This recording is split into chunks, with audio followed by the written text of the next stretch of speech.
Hello, everybody. Thank you for joining me. My name is Tyler Ellison, and we are going to jump right in to the astrological video and content as it relates to April 15th, 2024.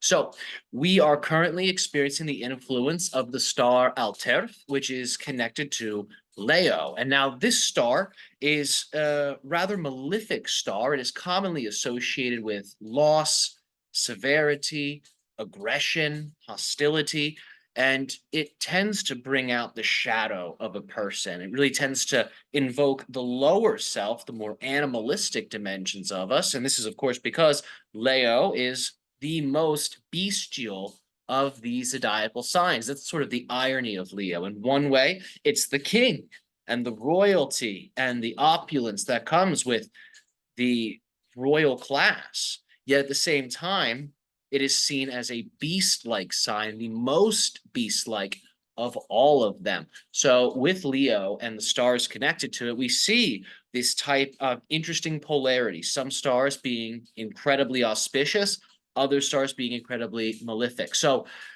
at 2 p.m. Eastern Standard Time, we are going to shift from this sort of, you could say, darker, more underworld based theme of exploration. We're going to go into a much higher positive dimension of Leo. At 2 p.m., the stellar influence is going to change to Regulus, also known as Corleonis, the heart of the lion. This is also, just like Aldebaran, a royal star, one of the four royal stars. So Regulus is seen as one of the most auspicious stars. Now, there are shadows to Regulus. However, that's not necessarily where we are going to be focusing because it is ruled by Jupiter. It is also ruled by Mars, as well as, of course, the sun. So the Jupiter and Mars dynamic is alchemical. Remember, Jupiter is considered to be higher water. Mars is considered to be higher fire. And it is here on this zodiacal level where these powers begin to really merge and come together. So while Regulus, yes, does have a Martian dimension to it, there can be aggression. The Jupiterian energy is really going to balance this out. And remember, Jupiter, like we always say, it's the planet of wealth, expansion, and the direct connection to the source. So we're going to have all of those attributes influencing the day, which is great. And the Martian dimensions of it, usually, in my opinion, for Corleonis, have to do with rapid expansion, rapid acceleration. So instead of it being a destructive, malefic fire, it's seen as an energizing fire that's going to cause the manifestations connected to Corleonis to be explored with a greater level of speed. Then that's a wonderful type of energy to take advantage of. So let's talk about the themes of Regulus. So Regulus is about ascending into the higher levels of your life, the higher levels of society. It is a star of healing. It's a star of regeneration. It is a star of riches. And it is one of the most, you could say, widely used stars in star magic. Many magicians across time have called upon Regulus because of its amazing money manifestational powers. So we can also utilize Regulus to call upon cosmic and physical help and support. So if you have a project you need to get up off the ground, you can use the powers of Regulus to supplement that project, connecting to those spiritually and physically who believe in your dreams, who believe in your projects, and are here to help you bring them into existence. Now, let's talk about some of the other features of this day. So, on this day of April 15th, 2024, the number of our day is that of 9. And this is, again, a wonderful synchronicity because Corleonis is obviously the sun, right? The heart of the lion. But 9 is the number of the moon. So we get this wonderful hidden lunar power here that is going to balance further these amazing energies. The tarot card of this day is the Chariot. So the Chariot is deeply connected to the zodiacal sign Cancer. So in many ways, the Chariot is a lunar tarot card, but that's so interesting because the tarot card of the Chariot represents power, right? In many depictions of the chariot, there's the very masculine chariot rider, and he's wielding two sphinxes. So the sphinx that you're familiar with in Egypt, he has two of them, a white one and a black one. He's holding them by the reins, right, being pulled forward. This is a card of tremendous power. And again, it's referencing this Martian dimension that we see with Regulus. So this is the acceleration, but also it is balanced, right? We have the white sphinx and the black sphinx being guided by this chariot rider. So who's the chariot rider? This is the higher self. So with Corleonis, we are going to have access to a lot more power, a lot more energy than usual. That's going to feed into our projects. That's going to feed into our lives. So to handle that, we must maintain a balanced state. And we achieve that through seeing from the higher self's perspective. The higher self is what allows for us to remain open and neutral, centered and aware. So we can be aware of the subtle changes that take place between light and dark, male, female, positive and negative.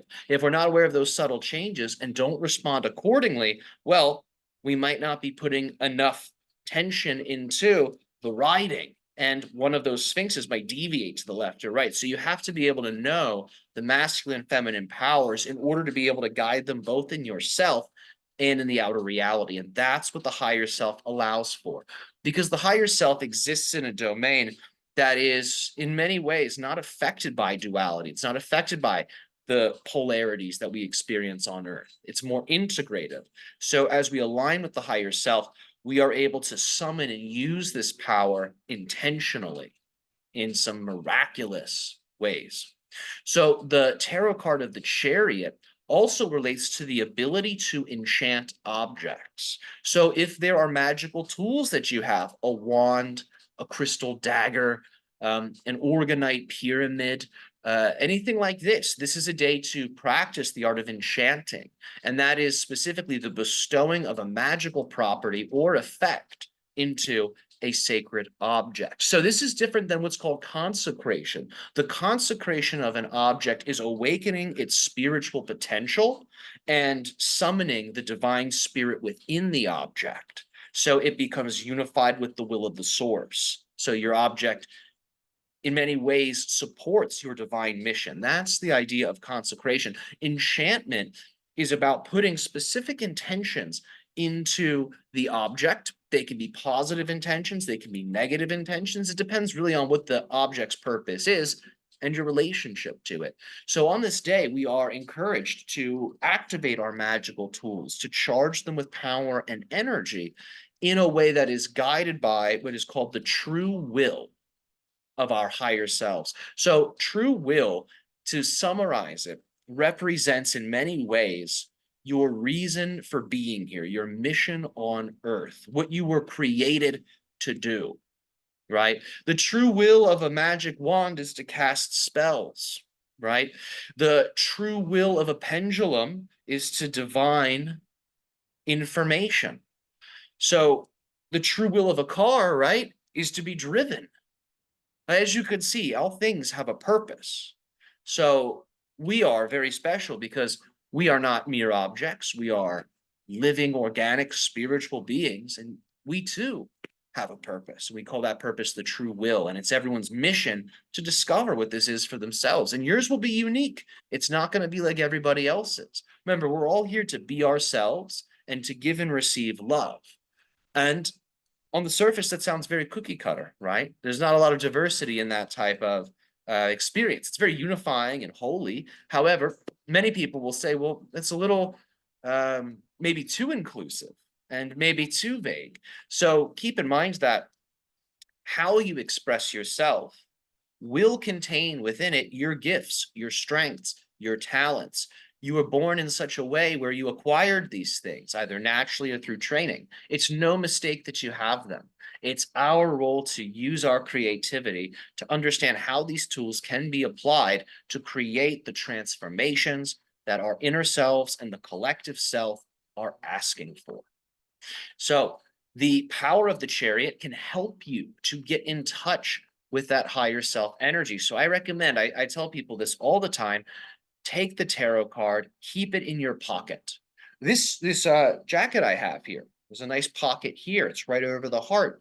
I oftentimes will use tarot cards here. There's inside pockets too. I'll put tarot cards in there that represent what I'm really meditating upon and what I want to embody in my life. So I encourage you, have fun with the cards.